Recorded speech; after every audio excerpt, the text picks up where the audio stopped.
Hi, my name is Silvana Wang. I did my culture project on how women are expected to balance their work and family life in the United States and France. This topic is something I want more knowledge in because I want to be a mother myself, but I've heard the many struggles women face trying to achieve a career and family. A personal connection I have to this is my aunt. She worked at a cosmetic company, but after her second child, she became a housewife. Now, after 5 years of staying at home, she's been able to start working again. But this pause on her career is something I fear, and it's a constant reminder of the struggles women face for equality.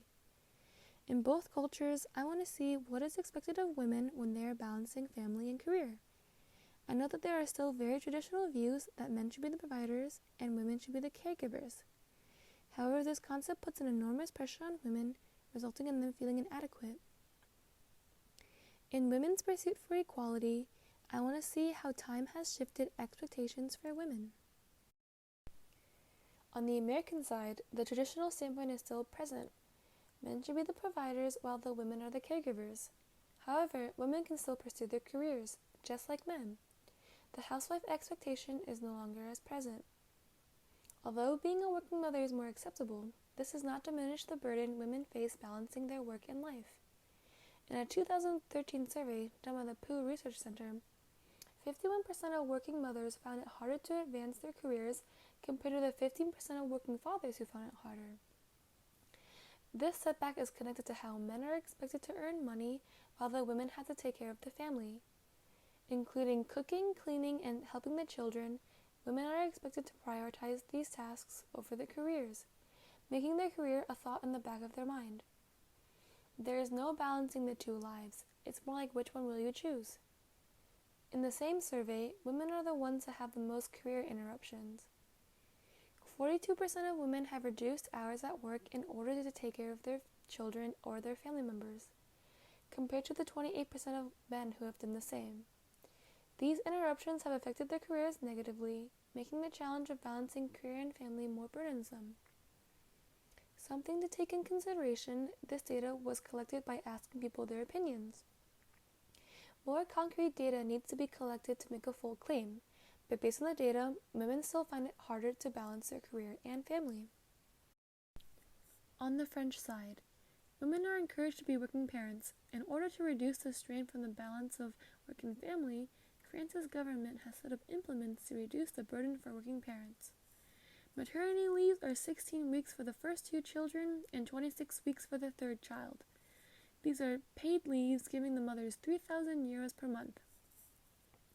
These paid leaves allow mothers to bond with their newborns without the fear for their financial stability.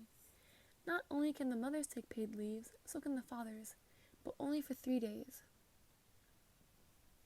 Daycares have been made in businesses where parents work. They can easily drop their children off at work. Maternal assistants have been trained by the government to assist new mothers. They have been trained and gained certifications to help 1 to 4 children in the client's home. More public daycares have been made to help mothers. The downside to these are that they are relatively high in price. At-home nannies are the most common option in France, but also the most expensive. These nannies can cost up to half of these women's salaries. Strangely, the assistance from grandparents or other family members are less sought out compared to the options mentioned before. Life is full of many challenges. No matter how much planning is made, unexpected things can occur. Orthodontist appointments, misbehaviors in children, athletic practices interrupting meetings. 69% of women declare they want to face the challenge of balancing work and family head-on, but it's difficult, sometimes impossible. Often, women are expected to prioritize their children over their career. The changes in gender expectations in both countries. In France, since the 1960s, the percentage of women working ages 25 to 54 was 45%. By the time of the 1990s, the percentage was 75% for the same age group. Compared to the United States, France's percentage of women in the labor force is 50.25%, while the United States is 47%. Although there is progress, the victories come with their drawbacks. The pressure on workers have increased and the working conditions have intensified. Women are more open to the idea of extending their hands out for help. Unlike in the past when they felt that everything was their responsibility, there was always a picture painted for women. an image that they could do everything, like they were some kind of superwomen. But this idea is impossible.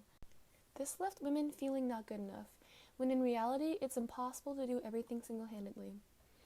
Now in the present, women are starting to give themselves more room to make mistakes. It's understandable that mistakes happen. It's bound to occur when a life is being dealt with. Both men and women are starting to break free from the expectations set on them from the more traditional perspective. In a survey conducted in 2008, 40% of men and 37% of women still believe men to be the providers and the women the caretaker. These percentages have dropped from the 74% of men and 52% of women from 1977. This data was collected in the United States.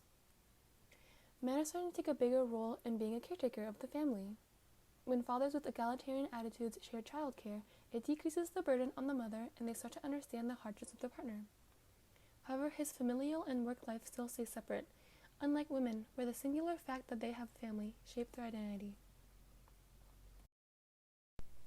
The differences and similarities. While France has given their people a variety of options in childcare, the United States has not. The main form of childcare in the United States is family. This is due to the fact that infant care can cost more than a college student's tuition in a 4-year college, and the availability of daycares are limited depending on the area. Another big difference is the maternity leave. The French have 16 weeks on average, and the maternity leave can increase depending on how many children the mother has. But the United States average maternity leave is 10 weeks and is unpaid. Depending on the company, some women don't get paid during those 10 weeks. On a brighter note, both countries are working on equity for both genders. Wage gaps are decreasing, women are getting more jobs in higher positions, and the number of women working in the labor force has increased. Men in both countries are starting to contribute more than monetary contributions. They take on more responsibilities for women and desire to play a bigger role in the family. The American Interview. This is Amy Stoker. She is a mother of one, a former advertisement entrepreneur, and a high school teacher. She is part of the older generation where many of the children came from divorce. The expectations during her time were beginning to split. She married right after college and went straight into a career. She did not have a child until she was 37. Fortunately for her, her family did not put too much pressure on her. However, a real contributing factor to her decision to have a child was the biological clock. Her maternity leave was only 4 weeks, but she was still getting emails. She said, "In reality, people never leave you alone." It was a struggle to balance work and life. Most chose daycares, but for her, it was hard to find a daycare near her, so she relied on people. But it was never consistent. It's good to have a significant other. Her husband was what she said, the Mr. Mom. For the new generation, she thinks that expectations are more open.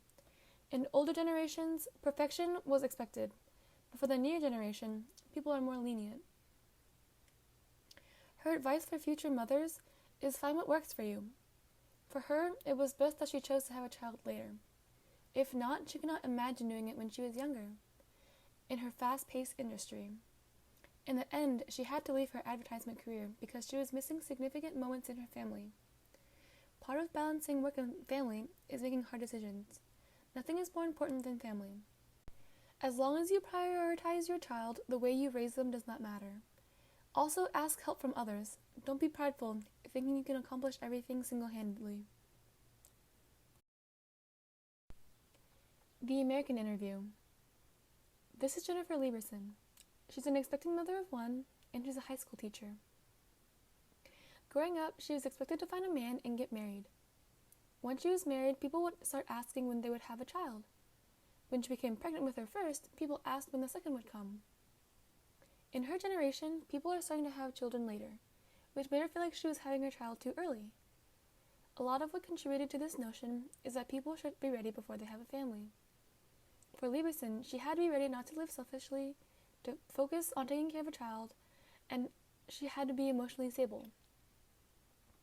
She was in a place of stability in her career, and she knew she would have benefits when it came to having a child. The expectations for her generation is that she should work and take care of her family. If she were not doing both, she would feel like she's not doing everything she's supposed to if she weren't so busy. After a long day of work, she may be too tired to entertain her child, so there is guilt for not being able to do more. There are constant judgments on mothers, whether it's bad-mouthing for staying home instead of working or bad-mouthing for working instead of taking care of their children.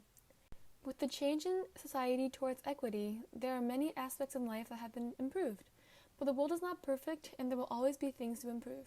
Becoming a mother causes people to lose control of certain aspects of their life. When pregnant, the mother's body is not just hers anymore. This loss of control is something extremely frightening, which can be hard to come to terms with. In order to be a working parent, she relies on childcare, but it is very expensive and a lot of communication and teamwork with her spouse. Working with her husband and filling in what the other lacks helps keep the balance. For her husband does a wonderful job spending time with her child, and he does chores that she can no longer maintain. Her husband hates the stigma of deadbeat dads, when in this generation, many dads are stepping up and filling in the caretaking shoes.